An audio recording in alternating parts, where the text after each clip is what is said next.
because it's rich in chocolate tea. Chocolate flavored Bosco is mighty good for me. Mama puts it in my milk for extra energy. Bosco gives me iron and sunshine vitamin D. Oh, I love Bosco. That's the drink for me. You remember that commercial, Charles? Yes, I do. Love me some Bosco. For me, it was Ovaltine when I was a kid. Me too. Rich. That was far ahead of Bosco. Yeah, I should have found an Ovaltine commercial. They might not have had. I might have had some copyright on that since they're kind of still going. Did you ever see the classic Christmas movie, The Christmas Story? Oh, yes, with Ralphie. Yes, that didn't work out so well. I won't say what he said when he. Good. Yeah, that's not family friendly, I don't think. No. Well, we're back here on Senior Lifestyles, the radio magazine of Life After 60. We're talking about technology for savvy seniors. And as we bring Michael back here, Michael, we talked in the intro about some technologies like Facebook and things like that. Why don't you introduce the concept of a social network and how this works with the web for folks out there who may not be familiar? Yeah, a social network is really the same thing online as it is offline. It's a group of people who are either related by interest or family ties or some field of curiosity.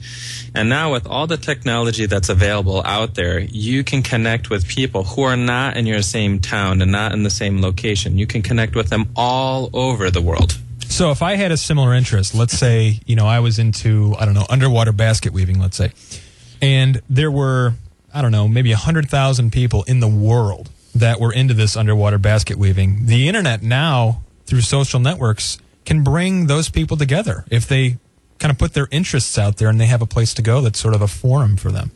Yeah, and for that particular field, underwater basket weaving is probably even larger. You think so?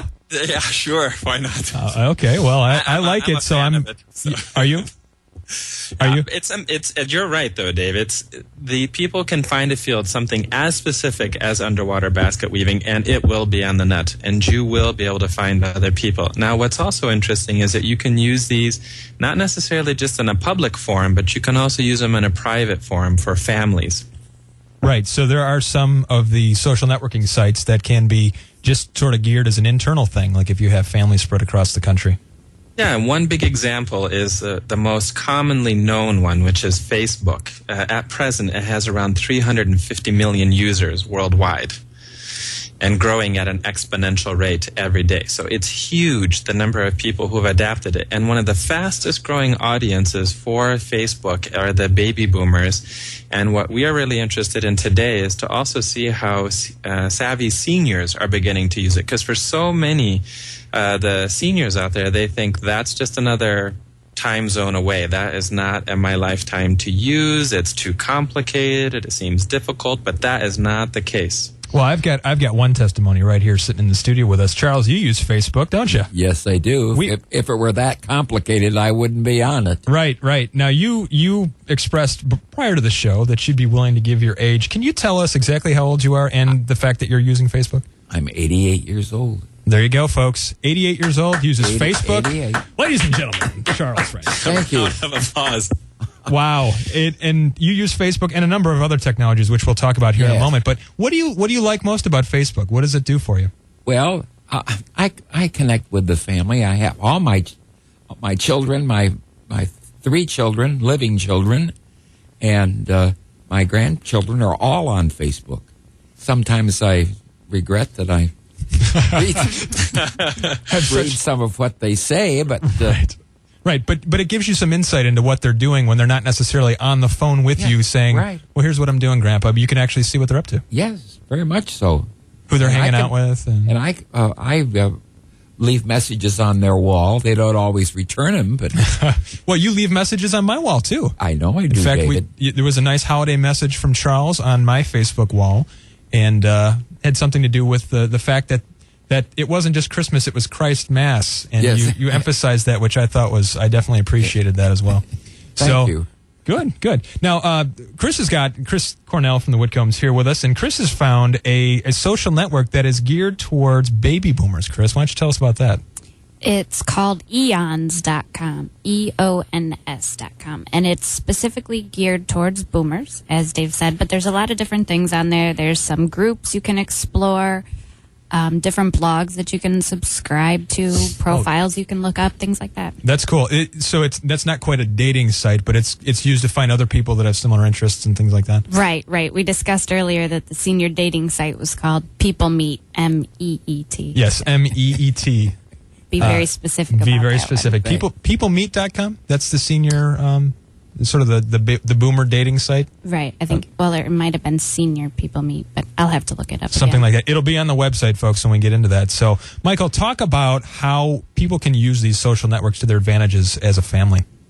Yeah, so one of the big things that happens when you're in today's society, and we've talked about this, Dave, a little bit, is that we're no longer in the nuclear family structure where everyone's pretty much in the same town, sees each other around special events, and actually probably see each other on a daily basis pretty regularly as well. So nowadays, we're in the cellular. People are all over, and even Charles, I think one of his family members is now in Japan. So we're really far flung. And one of the things that is really important is that everybody, both from caregivers as well as seniors, feels connected.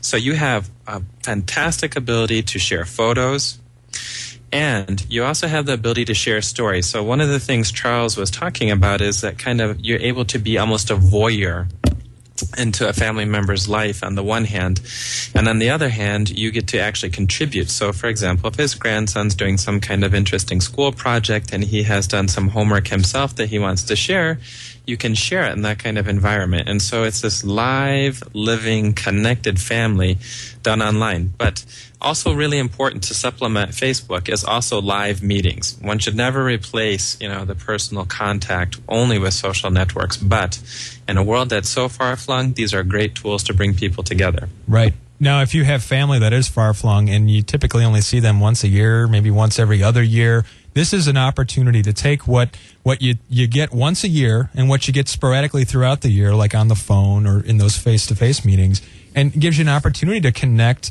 in an ongoing way. And you do this, Charles, I know, with people all over the world. Very much so. Yeah. Good. Go ahead, Michael.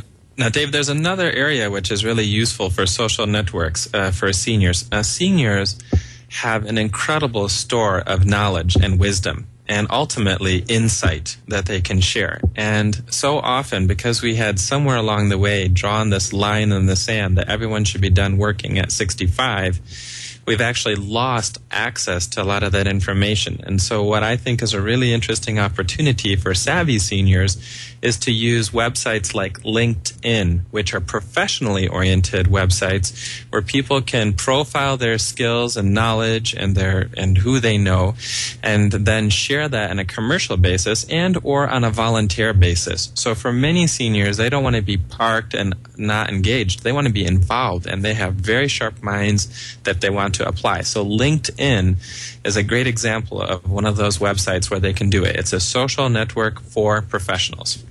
Which is fantastic. And the other thing is that, you talked about after 65, people are sort of seen as not working. I think the other thing is after 65, our society tells us you're virtually done in terms of your contributions to the next generation.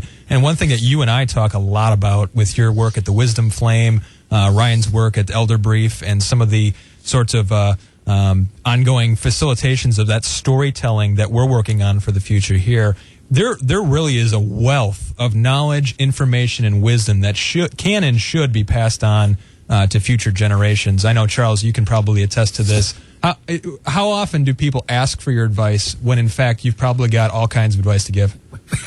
Not too often, David. Really? That's probably after they've heard. No, I'm just kidding. No, just saying. I really don't get overwhelmed with people asking me for advice. Right. I'm glad to offer it. Right. And sometimes not willingly. Sure. Well, and I found that some of the best advice I've gotten is from people that have seen those years that are advanced beyond 65 years of age, and those communications back and forth and that storytelling is such a fantastic thing. Yes. So, agree with you. All right. Well, we're in unison on this. Michael, do you agree? Fantastic. Well, we're going to continue after these messages with some communication tools, and we'll bring in Ryan Whitmore after this on Senior Lifestyles.